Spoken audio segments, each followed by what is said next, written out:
Good morning to everyone in the room and all of those following on the live stream. It's wonderful to be with you this morning. My name is Juliana Tattlebaum from CNBC, and I'll be leading you through this conversation this morning. I am joined by an incredible selection of panelists, and this discussion will center around leveraging technology to promote an inclusive recovery. And we're going to focus in particular on how we can support to micro, small, and medium-sized enterprise. Let me introduce your panel, and also want to note before I do that this is going to be as interactive as possible. So if you have questions online or in the room, please get them ready, and I will explain how to contribute those questions in a minute. But as for our panel, we have Helena Laurent, Director General of Consumers International.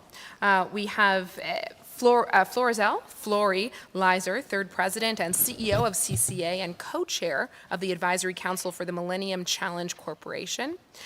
We have Sushant Rao, managing director for Global External Relations of Agility, a global leader and investor in supply chain services and innovation. And we have Gail Smith, who is a top advisor on international issues. She has worked with 3 American presidents and is one of the world's leading experts on global development and global health security. Those titles are brief, but all of these panelists do much more than even those titles suggest.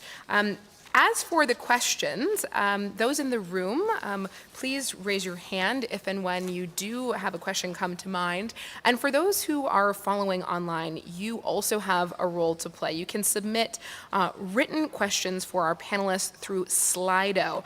In order to do that, you can scan the QR code with your mobile phone camera. You can also go to slido.com and enter the event code, which is WTOPF2, and you have all the information on your screens now. I already have a few questions, so hopefully that is an indication of this being a compelling panel. So without further ado, let me get to our panelists. Gail, I would love to start with you. This conversation is all about how we can leverage technology to drive the recovery. You have said before that digitization could be a game changer. Talk to us about that caveat. Why could it be, but not necessarily will be, a game changer? Sure. Thanks for the question and greetings. Hello? Yes. I'm confused. It was red. I thought that meant off. Okay. Take 2. Thanks for the question. Look, I think digitization can be a game changer, but the challenge right now is that it could be a game changer for 60% of the world's population. 40% of the world's people don't have access to the internet, many of them because they don't have access to electricity. We did a survey, for example, in Nigeria of young entrepreneurs, and on average, they faced electricity shortages at least 3 hours a day. So those kinds of impediments, I think, are real. So part of the challenge, if we want the digital world to be one that unites and grows the economy for everybody, is to level the playing field first and to figure out that first layer of electricity access and then the second layer of actual digital access. Otherwise, I think if it's not done, it's going to be a game changer, but in the wrong direction. We're going to see a greater divide in the world than we are the unification of the global economy. That's a fascinating place to start. And Sushant, perhaps I will move over to you to talk about the challenges, the unique challenges which SMEs face in taking their share in global trade and in recovery themselves from the last few years. No, thank you, Juliana, and thank you also to the WTO for having me part of this year's public forum. I think we have to start with the environment in which business operates today, and thinking about the fact that we're on the heels of a global pandemic, and with the disclaimer that the global pandemic is not over for significant parts of the world where populations are not fully vaccinated, and now facing renewed headwinds with the possible onset of a global recession, rising prices, inflationary pressures. So the question emerges, how do businesses, whether large or small and medium-sized enterprises, succeed in this environment? Agility is a global investor in supply chain transformation. And what that means is that we're always looking at ways in which to make supply chains more efficient, in other words, faster, to make them cleaner by decarbonizing the supply chain, but also to make them more accessible and to democratize access for all players in the business field to supply chains. And we have a particular view on emerging markets, as a large part of our portfolio is there. And therefore, part of our core beliefs is that SMEs and their success are key drivers of the success of emerging economies, recognizing the fact that over 90% of global business are SMEs. They contribute to 70% of global jobs and up to 50% of global GDP by estimates of the ILO. Another lens through which we look, though, is this critical interplay between demand, supply, and capacity. And within that interplay, I think there are many opportunities, but also many challenges simultaneously. Let me explain. If you look at the demand side and the rise of middle class in countries like Nigeria, Indonesia, Philippines, China, India, which is unprecedented, businesses clearly would like to take their part in that growth and change in consumption patterns. Parallel to that, on the supply side, Dr. Ngozi, the Director General, has referred to a re-globalization as centers of production also change, so the production landscape will also be evolving and becoming larger. But on the capacity side, we in supply chains also see very much the pressures that have been placed on a stressed global supply chain system and the challenges that SMEs have to get their share to move goods from point A to point B. So there's rising prices, and it's all overlaid by the sustainability imperative, because we know that if we continue doing business the way we do today, consume the way we do today, produce the way we do today, we'll not meet our net zero targets. So I think that may sound initially like an insurmountable proposition. And I wish there were a magic wand with which we could in one stroke solve all these issues. But our approach to this, with our experience serving SMEs and working in emerging markets, is to look at that complexity, break it down into specific friction points, and really see with the application of technology, the application of investments in infrastructure, how you might tackle these specific challenges and lead to a better result. So maybe a quick example. We have a very large footprint in warehousing in Africa, one of the largest on the continent, recognizing the fact that access to modern infrastructure is critical both for production and for storage. And typically, many countries in Africa have been underserved in modern infrastructure. And what that does is two things. It creates the opportunity for global investors who want to access those markets to de-risk their foreign direct investment by having prepared facilities with temperature control, a steady supply of energy, and IT environment. But as much, we make these facilities available to local SMEs who also want to take part in their country's growth by giving them that access to produce and store in those facilities. Well, Sushant, on the one hand, you could look at what you said as a series of insurmountable challenges, but on the other hand, it could be an opportunity to reimagine a lot of these businesses. And on that note, Flory, let me come to you. I'm keen to hear you shed some light on the ways in which you're seeing companies, business, industry in Africa reimagine themselves as they look to come out of the pandemic and use this as an opportunity. Right. So thank you. I mean, this is, fascinating, all of these challenges as well as opportunities that have come. So I think we all know that the impact of the pandemic on Africa, the economic impact, the social impact has been enormous. But there are some things that have come out that have actually been positive. And some of it has to do with supply chains that broke down. but the ways that others who were outside of those regional and global value chains were brought in, and technology had a lot to do with that. There were thousands of African companies that through digital platforms were able to connect to not only their old consumers, but also to a broader base of consumers. And it's not just companies that have been reimagining, governments are reimagining as well. You get governments in Africa that to provide services to their people, are looking at new, new platforms that can somehow reach people. People in the health sector, for example, have also been introduced to telehealth far more. I've been participated in telehealth and had never done that before.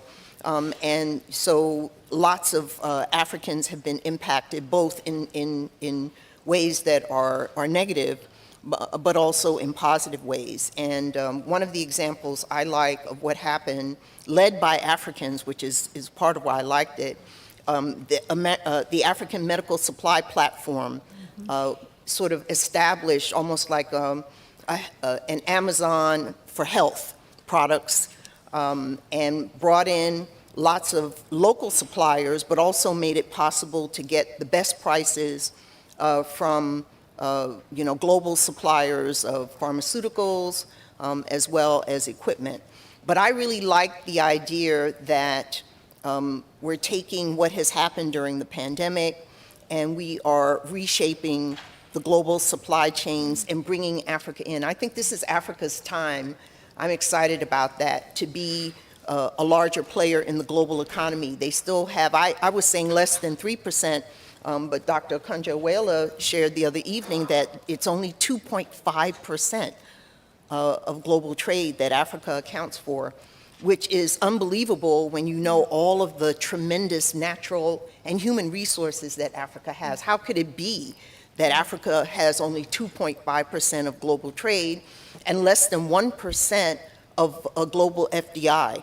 So this is a time where companies around the world and using new technologies can come to Africa and say, okay, prior to COVID, we would never have thought of Africans producing more vaccines, but that's exactly what needed to happen. Why should Africa be at the bottom of the list, waiting at the back of the line for vaccines that they are capable of producing for their own people? So I think that that's a part of what is happening, and MSMEs, I think, are also a part of this. They can be part of these regional value chains and linking them to global supply chains better than even before.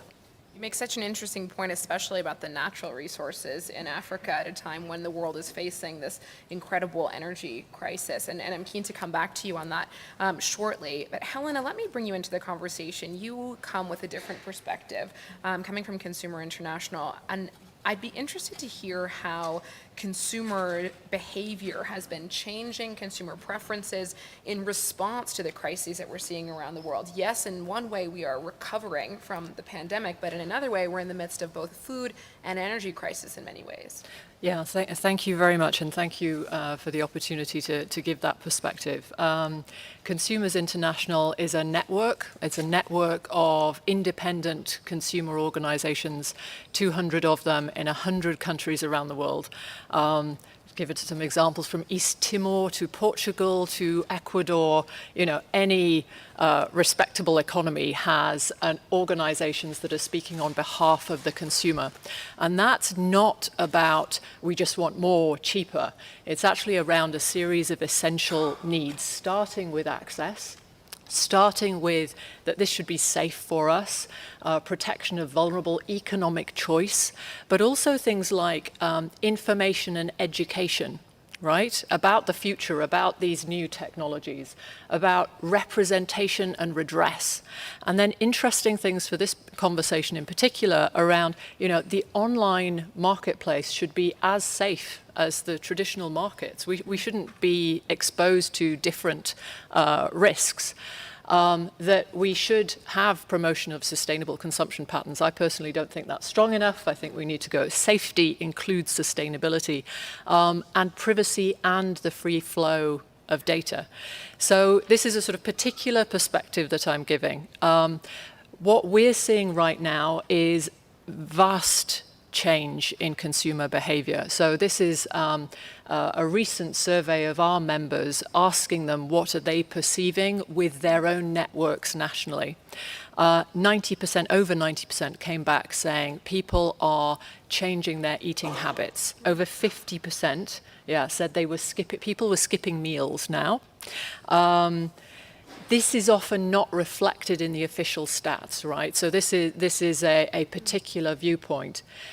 Alongside food, energy, of course, is one of the major cost buckets, and there 80% of people are changing their budget and changing their spending habits to respond with energy price rises. And these are organizations which do monitor that change in price and the sort of the lived experience on prices. So this is a very real active issue. People are not out of the pandemic yet, and they are worried and fearful for the future. And let's remember that in addition to that, there is an increased awareness about the polycrises that we're in, the climate crisis and what that will bring. Even though people may not be able to act on their intent, they are increasingly aware of that and of the impact of the marketplace on that. So there's a real need and urgency to act in what we say fast, fair, and accountable on all of these areas.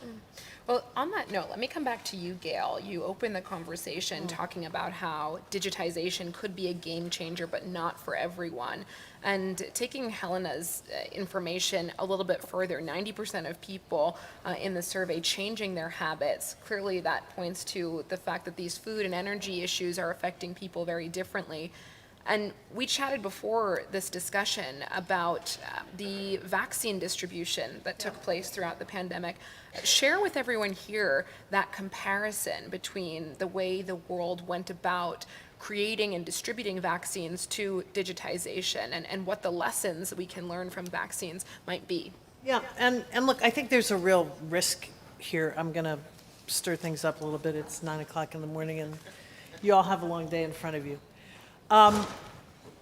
People for decades and generations will look back at the pandemic and observe that a global pandemic affecting every country on the planet resulted in vaccine allocation around the world that until recently was 74% coverage in wealthy nations and approximately 14% coverage in poor countries.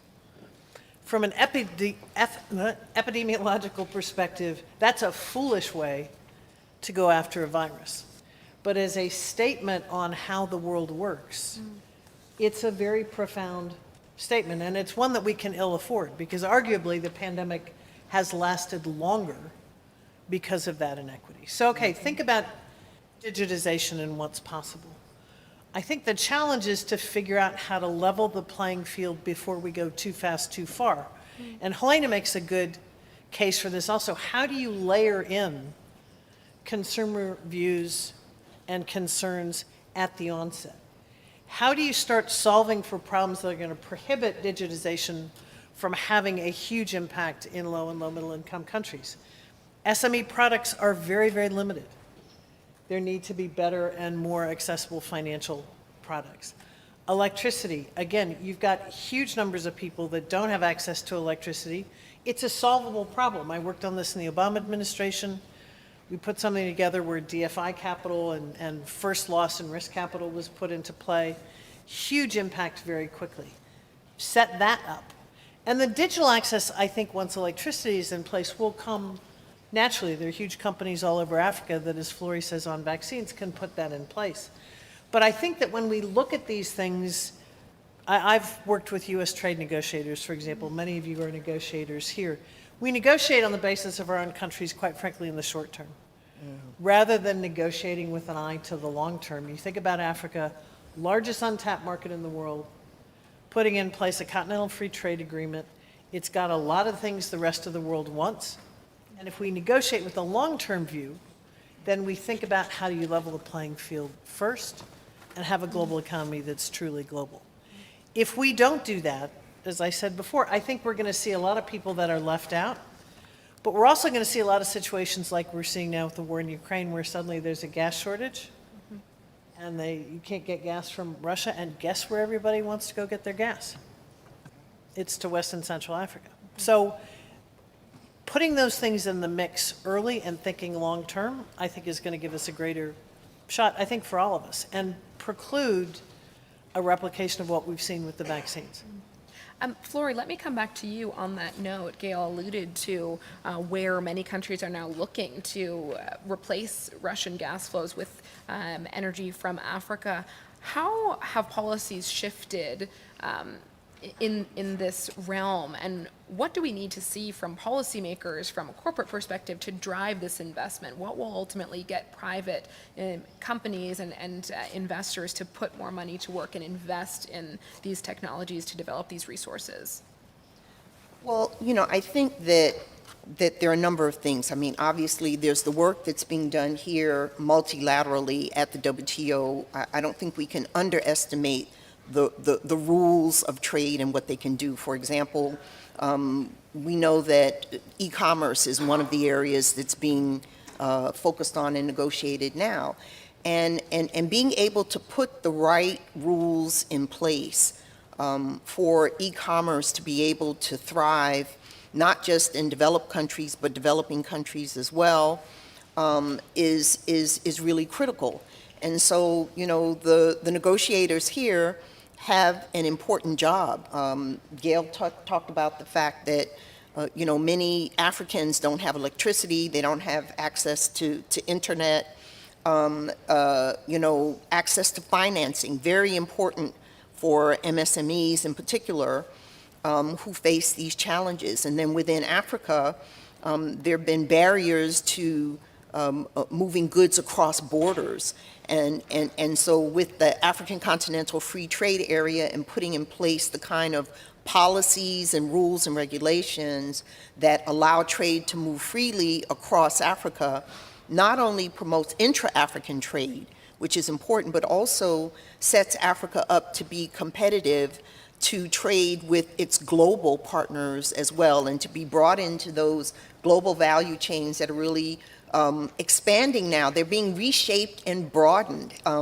And so, as I said earlier, for Africa to be able to capture more than the 2.5% of world trade that it has to be able to add value to its products. And so if you're looking now, it's not just the access to their raw gas, but, what do you do about, for example, the critical minerals that they have that go into batteries for electric vehicles? I mean, there are all these opportunities to invest into African production of what the world needs.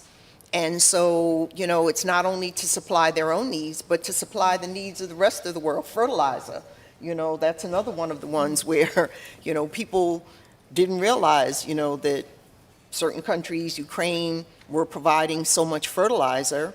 And now, people like Aliko Dangote, his fertilizer plants are being jammed, with increasing demand.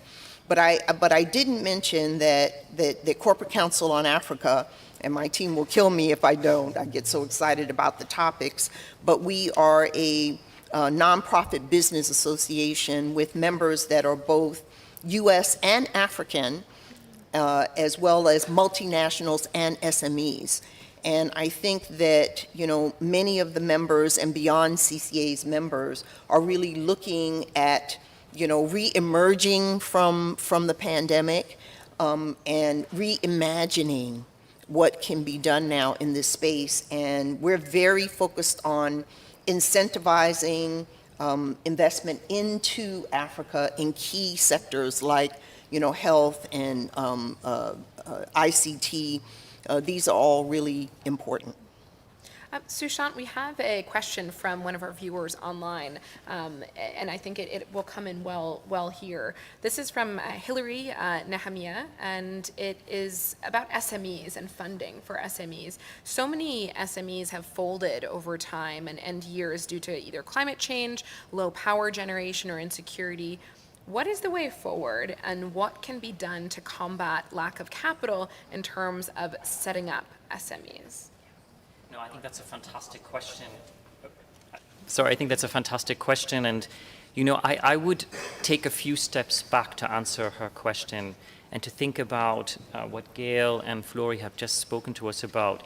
A lot of it is about the prerequisites for success, the prerequisites for a business to be able to function. And let me perhaps use one example to illustrate a very simple prerequisite that can be a massive challenge, not only for SMEs, but for women to participate in the economy. It's the simple problem statement, how do I get to work? When we look at emerging markets, the rise of urbanization, the rise of megacities, one of the underlying challenges in all of these cities, I'm sure you've traveled to many of these, is congestion. Congestion shaves billions of dollars off the GDP of economies. And so you can think now in terms of funding and larger issues, what that means for an economy. So if you look at public infrastructure, Gail, you spoke about the long-term view, it takes a long time to build mass transit systems. So how can you apply technology today to have a short-term, medium-term solution to help people who often live on the periphery of these megacities get to their places of work? We've invested in a company called Swivel that is trying to tackle this multi-layered problem that ride-hailing apps have only added more vehicles to the roads. Many women do not feel comfortable going into a vehicle that is driven possibly by a man. And they often face, in the antiquated public infrastructure, harassment. So it's using a technology transport-based system to pool rides and bring riders onto buses and optimize the routes to reduce energy costs and speed. So you address with that affordability, punctuality, and safety, applying technology to that. And I think that's part of this concept of the prerequisites, coming back to the question, that create the environment that will stimulate growth for small and medium enterprises and increase access to capital. Yeah, well, do you want to come in on the back of that question in terms of how to better support these SMEs, which don't always have the funding necessary to make the investments that they need to keep them afloat? They effectively fold before they've had a chance to get off the ground in many cases. Right.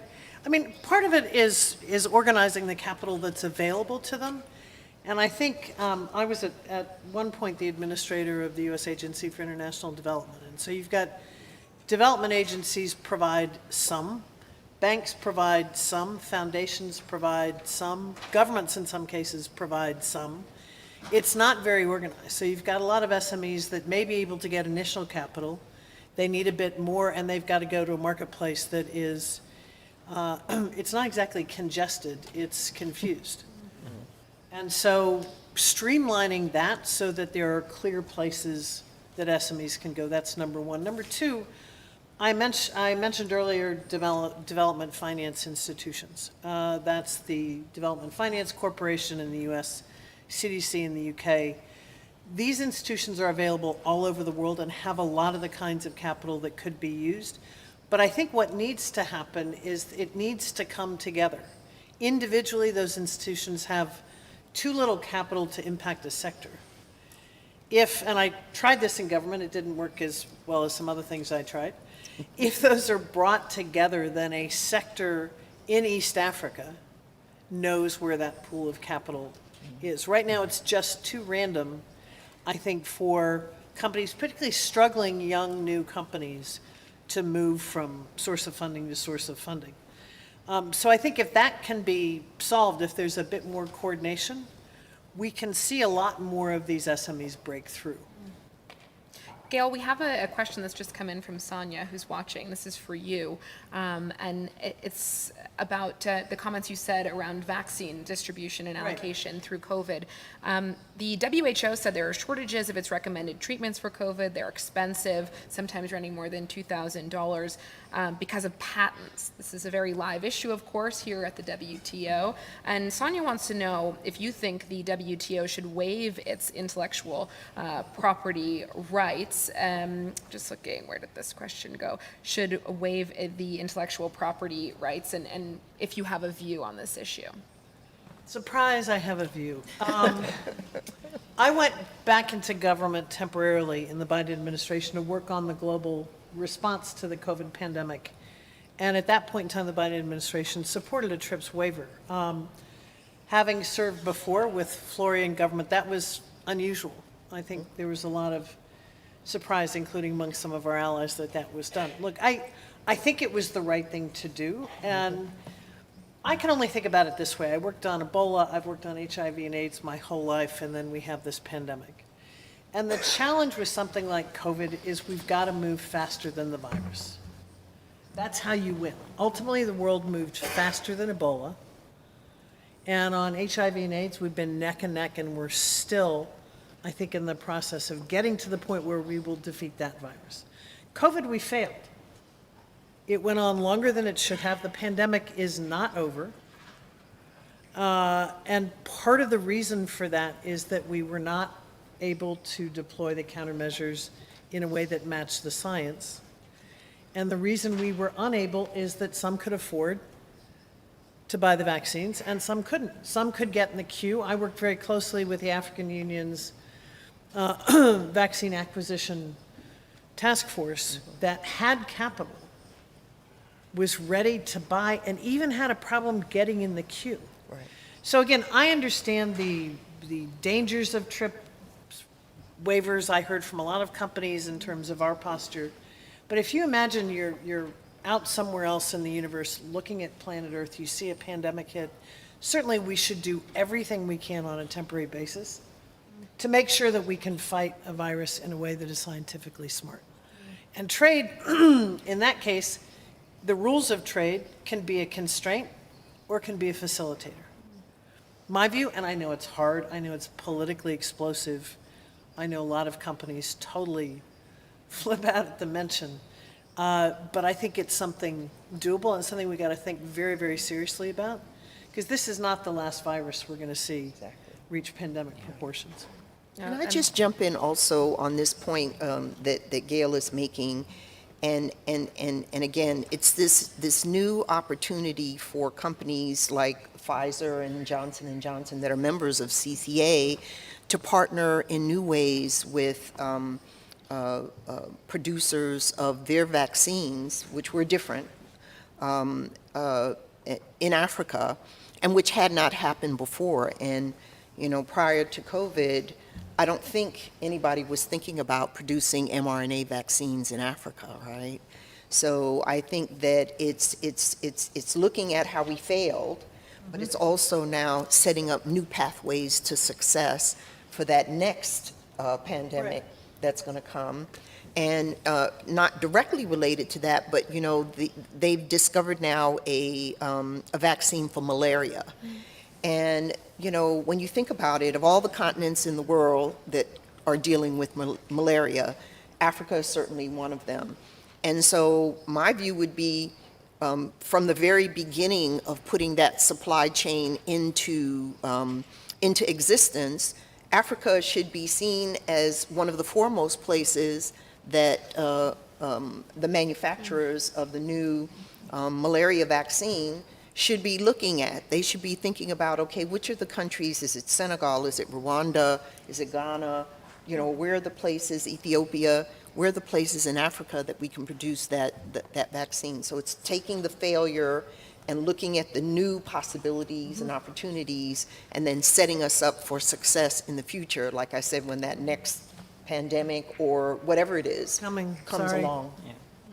And Juliana, I just maybe would add to that too. I mean, it's really also on top of what Gail and Flori have said, thinking end to end, because it's not just the production of the vaccine, it's where you store the vaccine, and it's how you distribute the vaccine. And how do you overcome potential infrastructural challenges to bring vaccines to remote areas.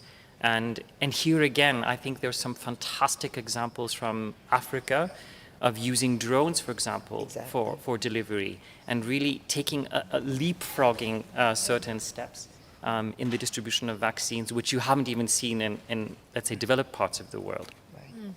Fascinating.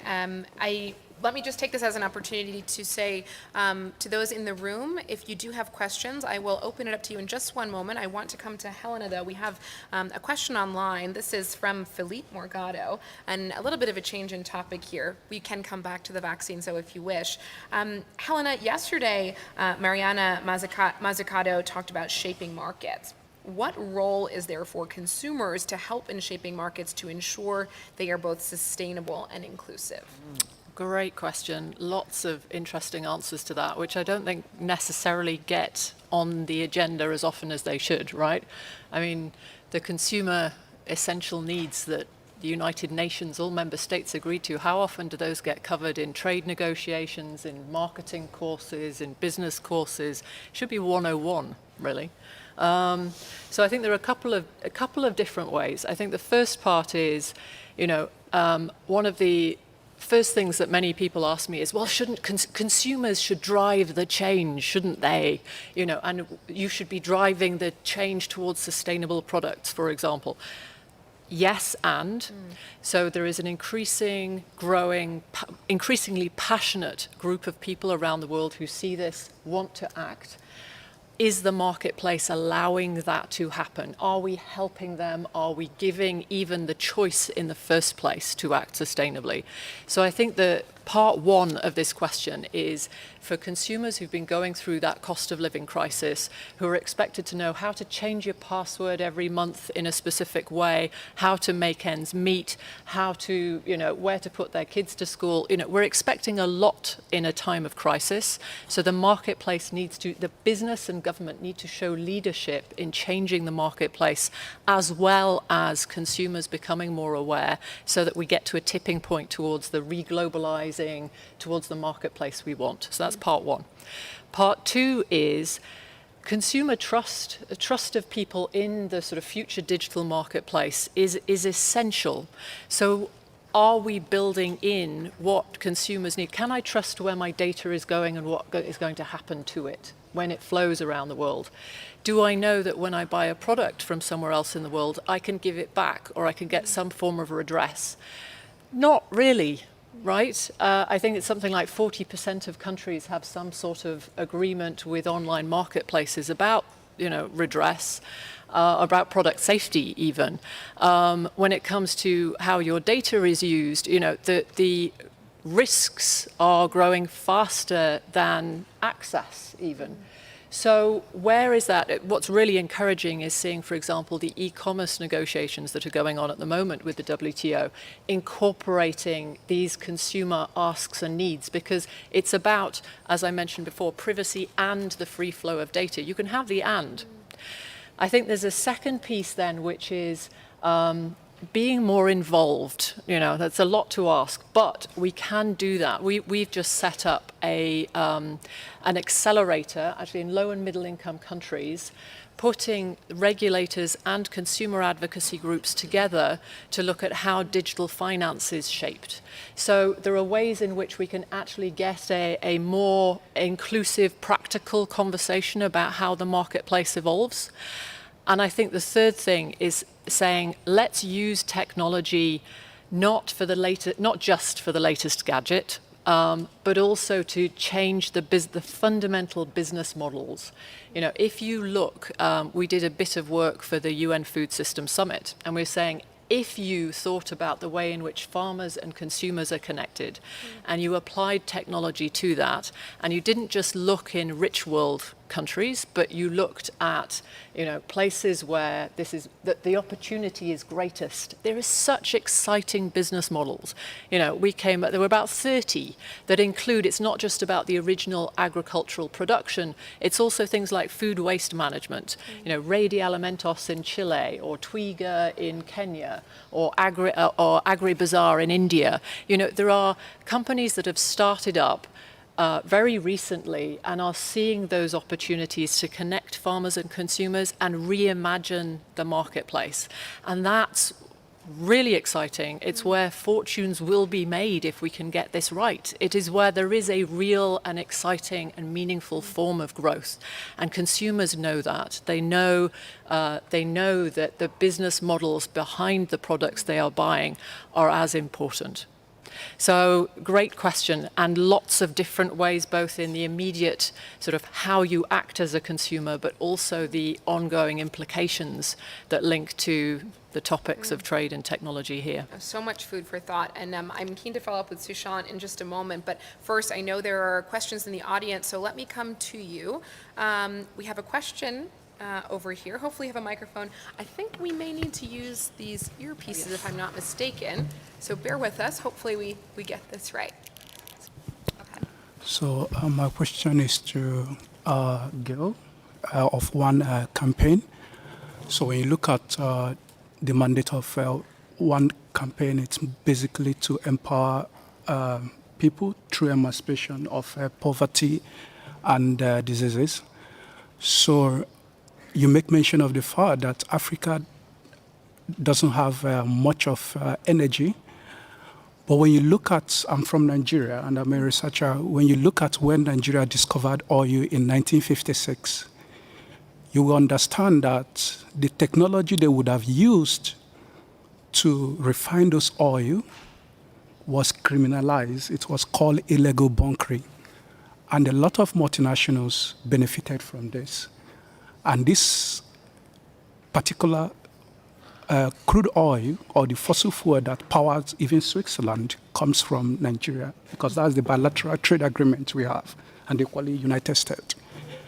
So as One Campaign, how could they be able to create public awareness so that citizens of those developing countries, especially Africa, that is being discussed in every public forum, because we are tired of the pity game. Mm-hmm. We are tired of, giving to the world and crumbles are given back to Africa. So how could One Campaign be able to create that awareness so that citizens could be able to know that what most multinationals take from Africa is what powers most of the industrialized world. Then secondly, how can they be able to create awareness to make their diplomats in Africa to behave the way they should behave? Thank you very much.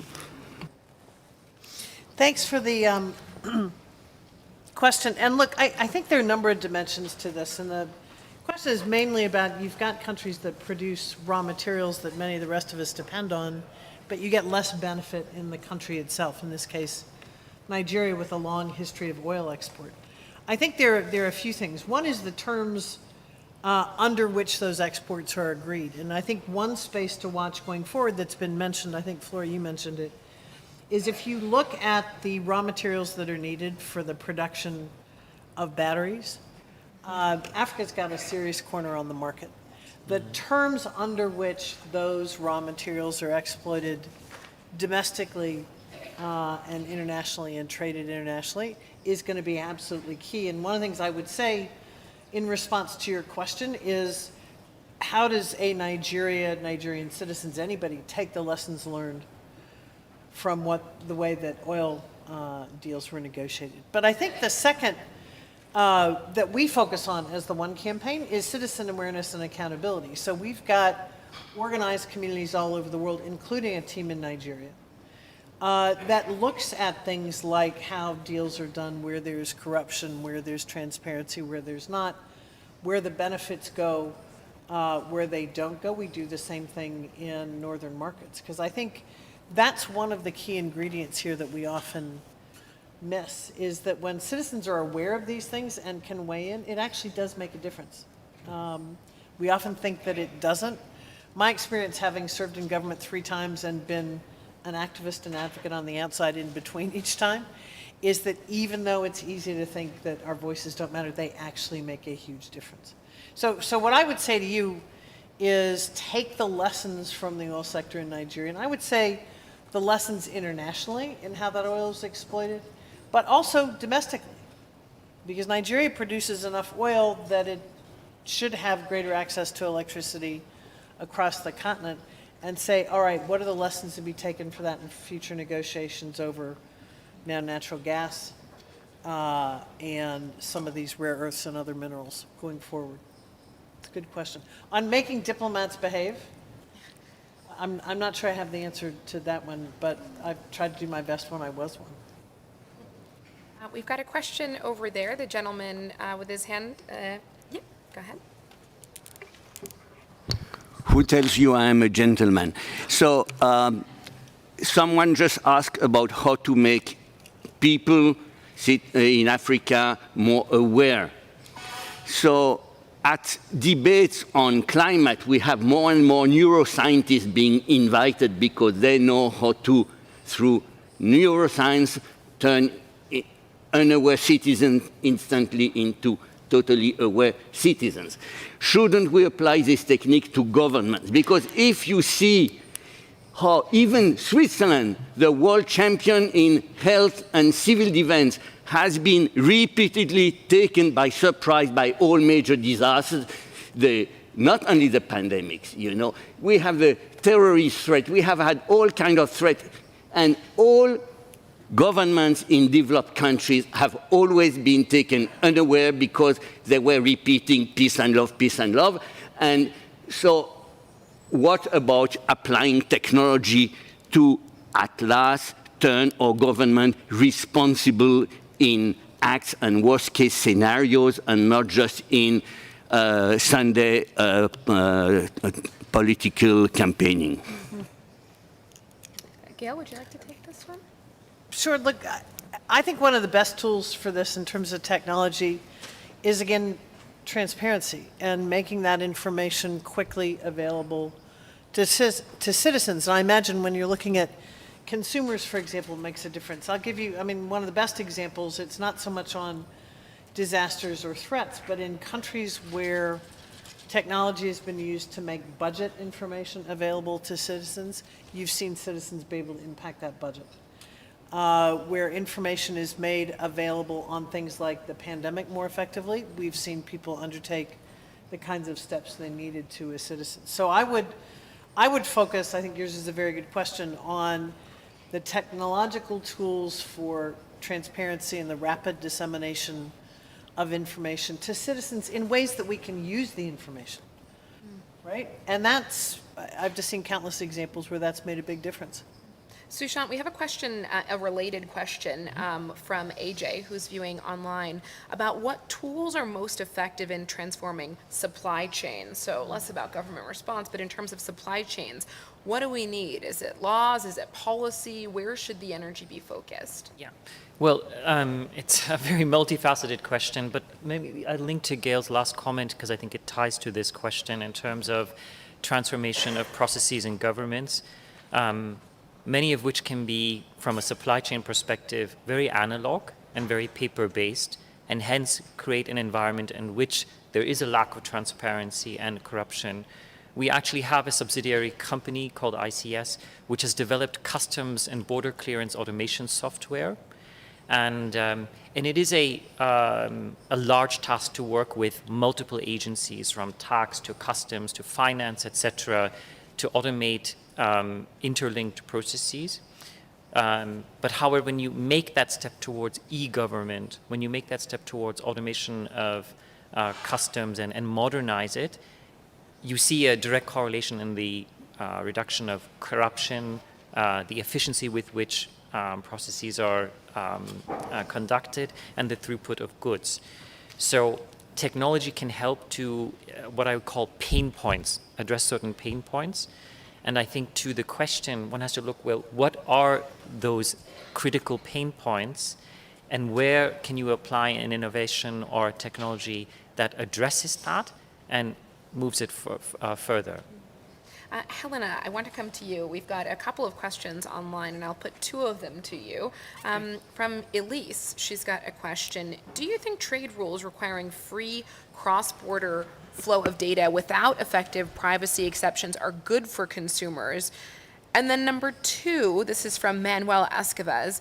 How can the role of consumers in the digital world be strengthened? And this is, I think, a follow-up to your earlier point, earlier answer around the question of how consumers can shape behavior and attitudes towards sustainable consumption. Yeah, so on the first question, just to reiterate, if we have free trade, free flow of data, let's build in consumer protections and consumer needs like privacy. You can have both. The question is, if I am looking for the online market to support me, I need to know, within reasonable circumstances, how information is going to be used. So this conversation about bringing privacy, bringing a range of different consumer essential needs into conversations about how that is built, feels that it will leave us in a far better place long term.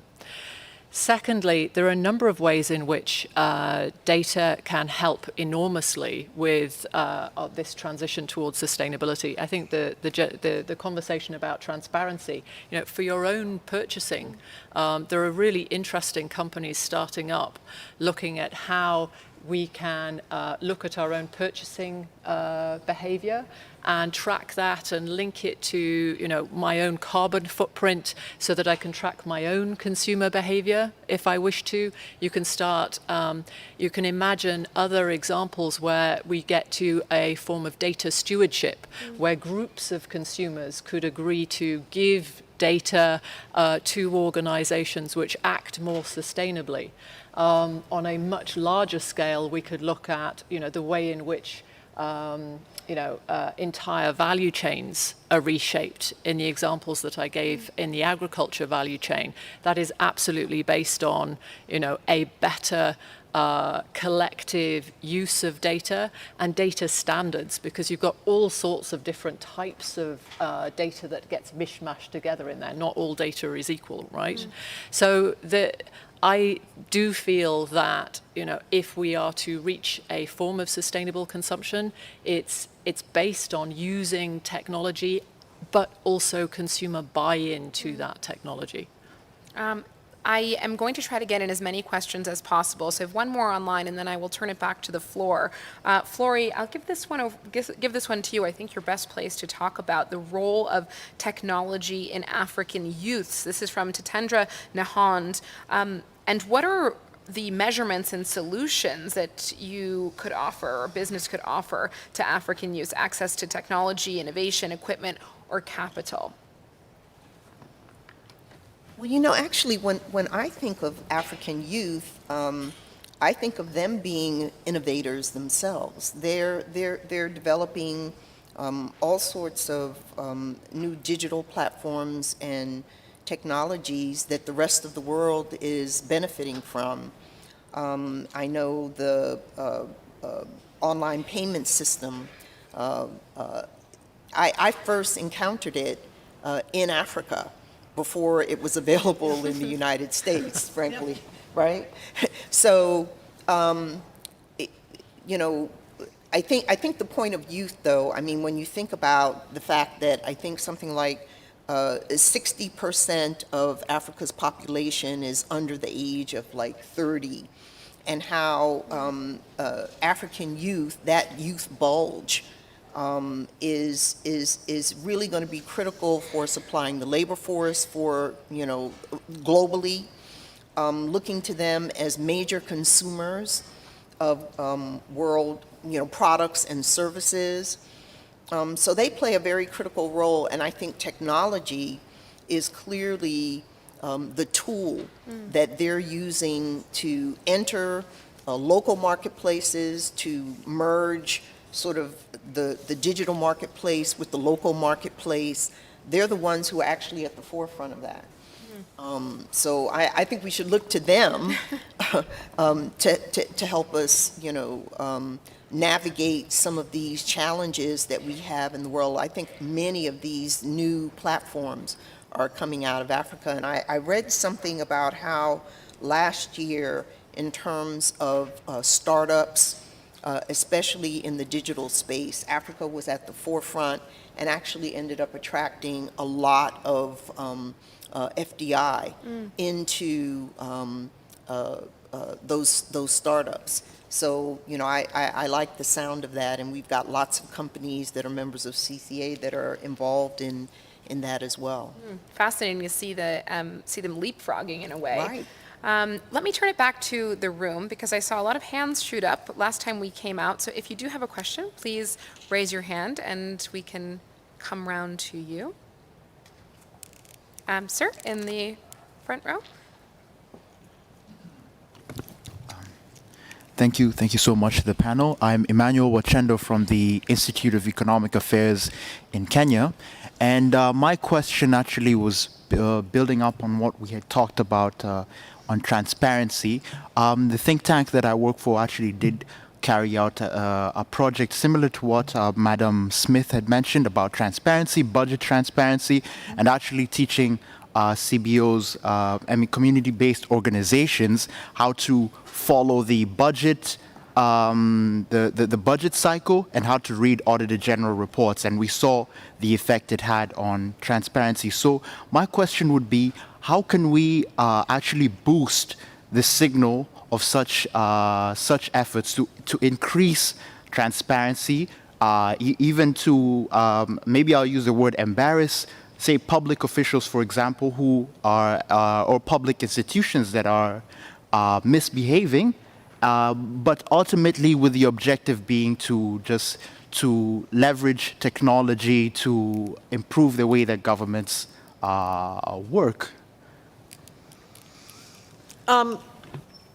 It's a great question, and I'll give you three quick examples. One is something we put together years ago called the Open Government Partnership, which is it's an arrangement between governments and civil society to make budgets and other data public, and then it's extraordinary to see what civil society organizations do with that data, mostly with technology, in ways that lead to transparency, but also some very practical gains, savings in the health sector and so on.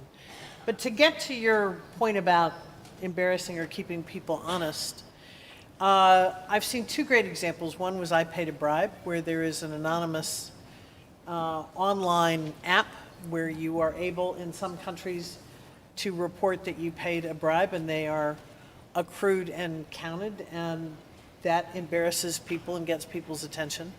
The other was done in the affirmative way, which was rating public service entities, so that if you went to a health facility, if you went to get a driving license and had a good experience, you could rate them over an app, and then at the end of the month, the government made public all of the data on which services had been rated the best and which had been rated the worst.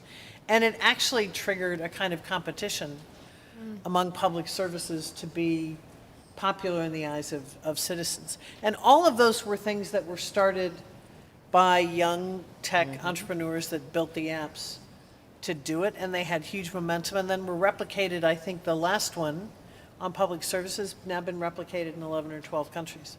It's great stuff. Wow. We'll come to the front row. We've got another question coming in, I believe. Is this on? Yeah. I have a question for Gail.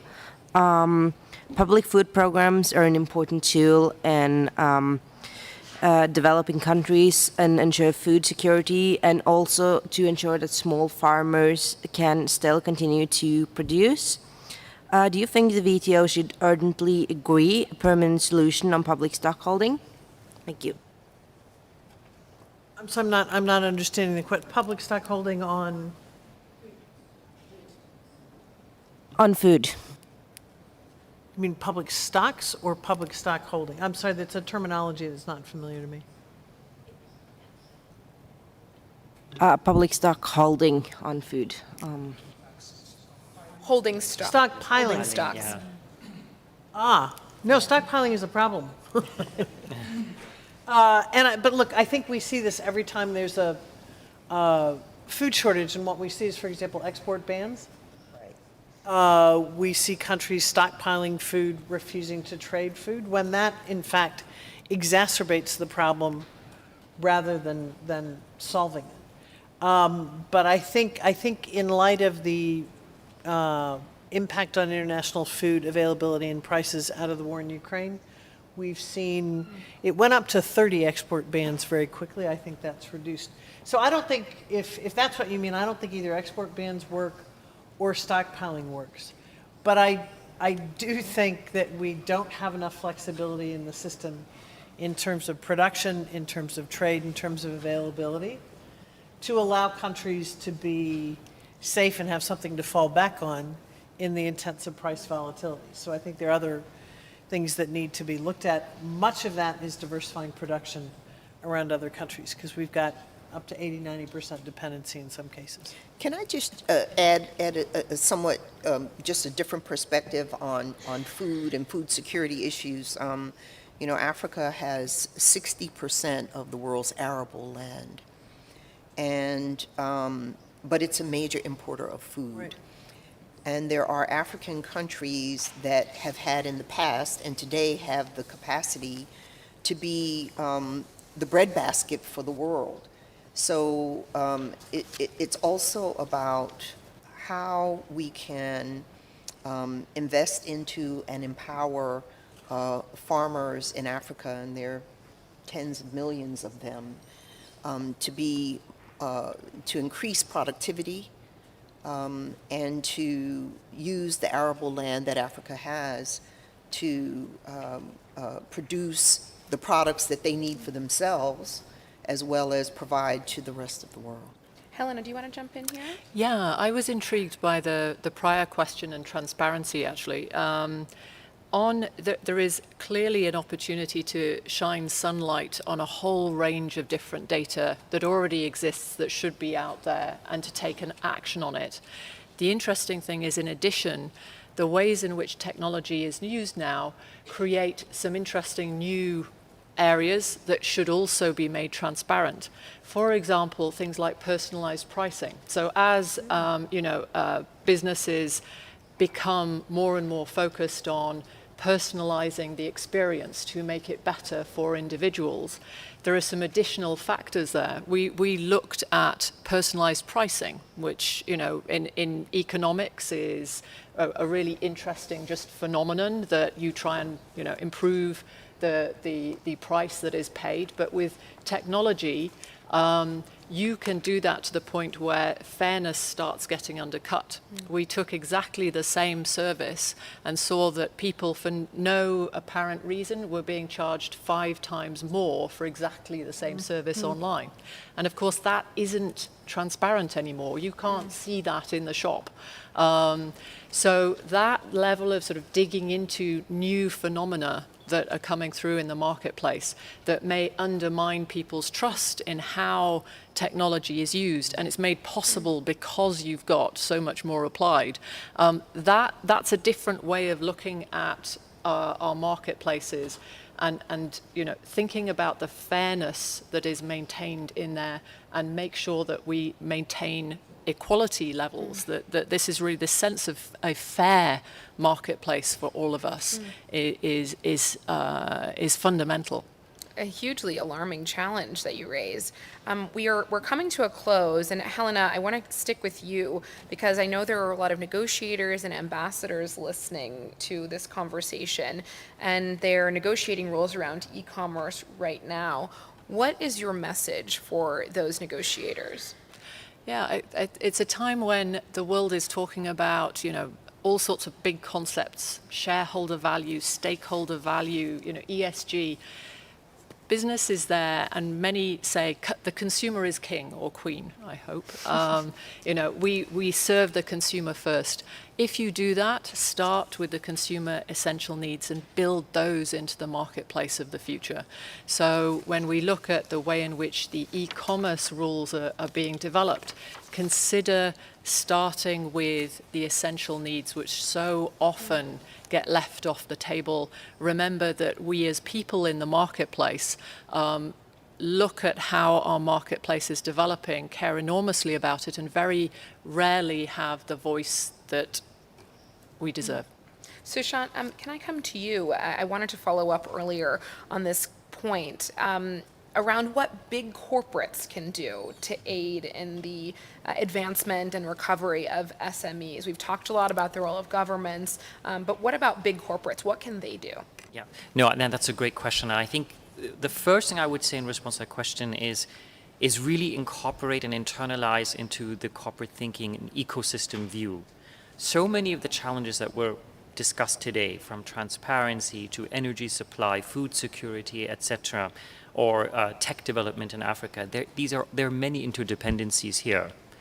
And I think it's important to emphasize when one looks at Africa, for example, that it's not just about Africa exporting to the world, it's Africa trading with Africa too, right? Mm-hmm. So what are corporates doing to facilitate the cross-border trade in Africa as well, so that there's also an exchange not only of goods, but ideas, so that some of the emerging tech hubs in Africa can now sort of cross-pollinate to neighboring countries. And so it's that internalization of the ecosystem view, working with policymakers, working with important international organizations like the WTO together to collectively identify where one can pool resources to make a difference. I think one other point I'd like to make, though, in relation to Africa too, is that as a citizen of the European Union and sitting here in Europe, I think it's so important with the demographics that we have in Europe to consider that our closest neighbor is Africa. And Africa has the fastest growing middle class in the world. It will have a young demographic for decades to come. And that is a huge opportunity for us to trade more, work more, collaborate more with Africa. Flory, let me come to you now on the back of that comment. We've also got one more question in from Philippe Morgado for you. CCA implements a collaborative approach by liaising with companies across the continent and unleashing their potential. To wrap things up, how can we use this model to bridge the digital gap going forward?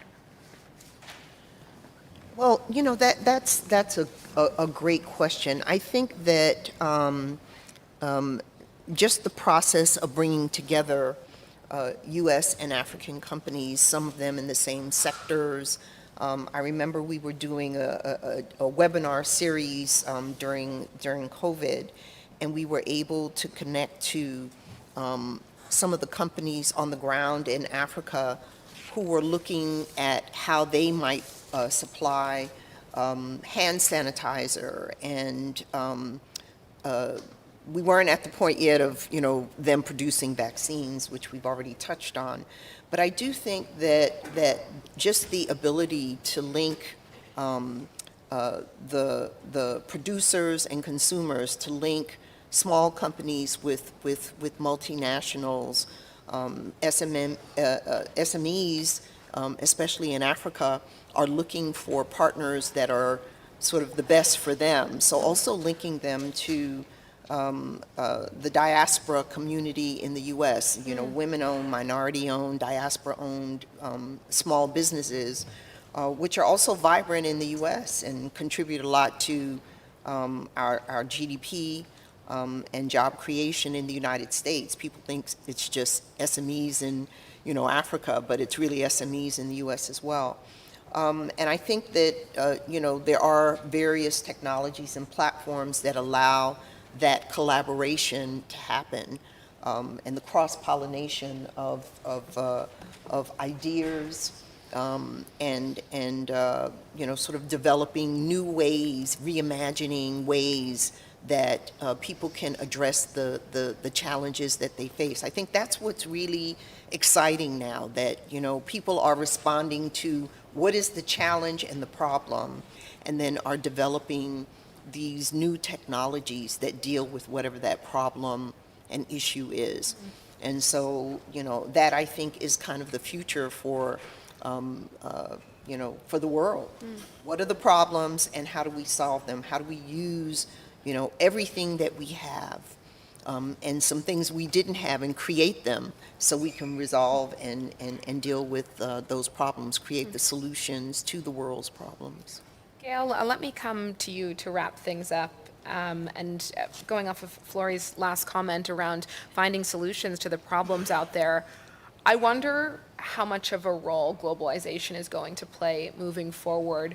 There's a lot of skepticism now around whether globalization actually works, whether it's beneficial, and whether we're actually poised to see a major wave of deglobalization. What is your take and your parting words? Those that talk about deglobalization, I think, don't quite understand how trade works. I don't know how you uncouple a lot of things that are coupled. But from the flip side, I don't think we've achieved globalization yet. I think it's too early to have a referendum because I think it's had a huge impact in some places and either a net negative or no effect in other places because we haven't actually organized the entire global economy. We've organized large parts of it. Within countries, we've yet to organize the lower income segments of our populations and those small businesses. And on the planet itself, again, we've got 40% of the world to whom this discussion about digitalization is really interesting but totally irrelevant because they don't have access. So I think I'm always a glass full type of person. I think particularly at this moment in our history, to be otherwise is dangerous.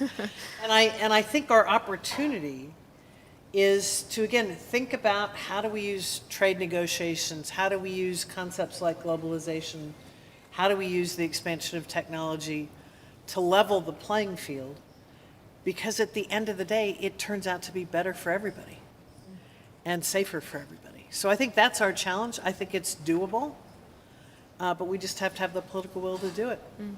Well, That's why I think I love the term that Dr. Kanjawela uses, which is reglobalization. Right. Reglobalization, we'll leave it on that note, a glass half full approach. Gail, thank you for the parting words. Gail, Sushant, Flory, and Helena, thank you so much for the panel discussion. Hopefully they'll be making their way around the venue over the next half an hour. We have a break now, and then the event continues after that, so please take your questions to the panelists. I'm sure they're happy to continue the conversation. Thank you so much for joining us. Thank you.